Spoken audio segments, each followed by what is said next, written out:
자, 오늘은 6.25 전쟁의 전개 과정과 그 결과를 알아보겠습니다. 광복의 기쁨을 맞은 것도 잠시 우리 민족은 38도선을 중심으로 다시 두 개의 국가로 분단이 되었다는 것 지난 시간에 같이 살펴봤는데요. 자, 1949년 3월 북한의 김일성을 비롯한 주요 인물들은 소련의 스탈린 그리고 중국 공산당의 마오쩌둥 등을 각각 만나서 남한의 대한민국을 공격하는 것을 동의를 얻어내고 긴밀한 협력을 약속하게 됩니다.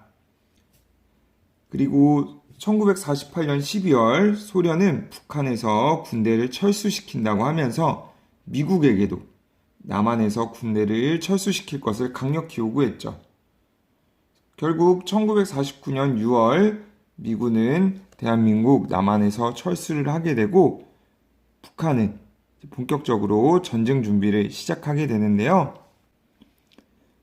자, 1950년 6월 25일 일요일 새벽 4시에 북한은 남한을 무력으로 힘으로 통일하고자 38도선 전 지역에서 기습적으로 총공격을 시작합니다.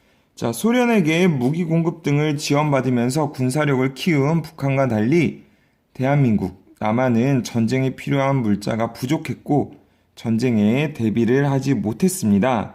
그렇기에 국군은 북한군의 침략에 맞섰지만 3일 만에 서울을 빼앗기게 되었죠.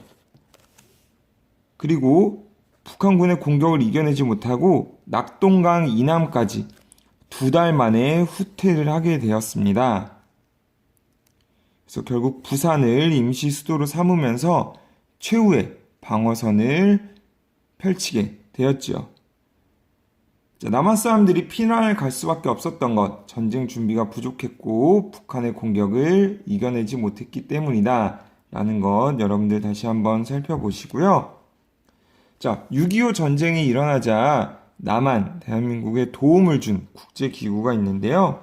그것이 바로 우리 지난 시간에도 살펴본 국제연합, 유엔입니다. 자, 유엔은 북한의 침략 행위를 중지할 것을 요구했지만 북한은 이를 거부했죠. 그러자 국제연합은 미국을 중심으로 한 16개국이 참여한 국제연합군을 남한에 파견하게 되는데요.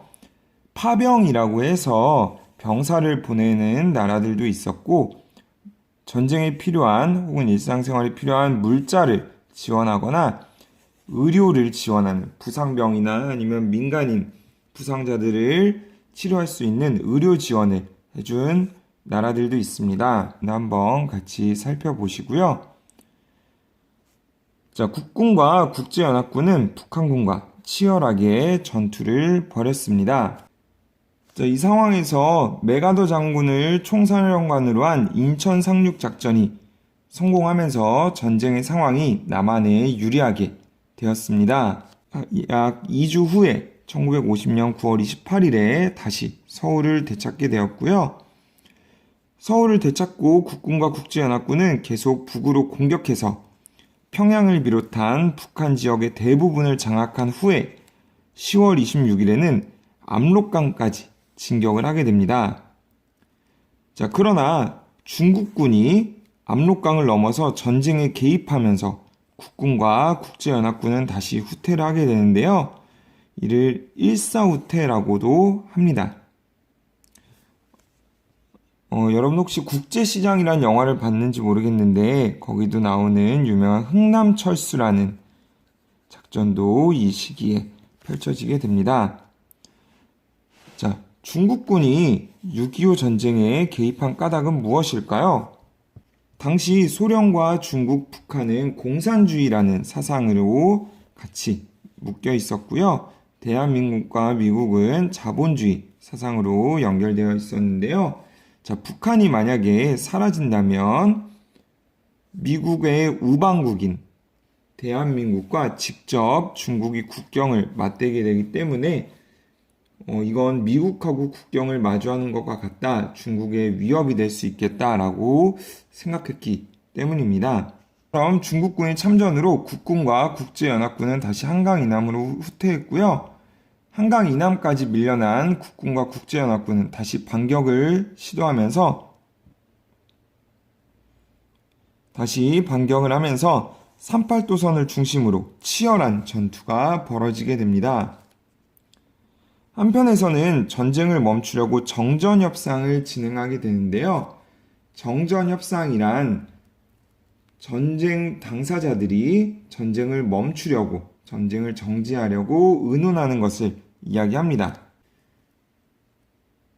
정전협상을 진행하면서도 땅을 조금이라도 더 차지하려고 치열한 전투가 벌어지기도 했습니다. 이런 협상 끝에 마침내 1953년 7월 27일에 휴전이 결정되었고, 당시에 맞서 싸우던 자리는 휴전선이 되어서 남북은 다시 둘로 나뉘어졌습니다. 우리 38도선과 휴전선의 차이 다시 한번 지도를 통해 비교해 보시고요. 정전협정이 체결된 후에 스위스 제네바에서 열린 회의에서 남북한을 비롯해 미국, 소련, 중국 등 전쟁 관련국들이 참가해서 한반도 문제를 평화적으로 해결하려고 했습니다. 그러나 양측의 주장이 대립하면서 회의는 성과 없이 끝났고, 우리는 휴전 상태로 오늘날에 이르르면서 아직도 여러 가지 갈등의 불씨들이 남아있게 되었습니다. 오늘은 6.25 전쟁의 전개 과정과 그 결과를 알아봤는데요. 교과서 142쪽과 143쪽에 지도와 사진을 살펴보면서 6.25 전쟁은 북한군이 먼저 남한을 침략해서 일어난 전쟁이다. 그리고 남과 북 사이에 결국에는 휴전선을 정해서 전쟁을 멈추기로 약속하는 정전협정을 맺었다. 라는 것들을 다시 한번 살펴보시기 바랍니다. 다음 시간에는 6.25 전쟁 중 사람들의 생활 모습과 전쟁에 따른 피해를 같이 알아보도록 하겠습니다.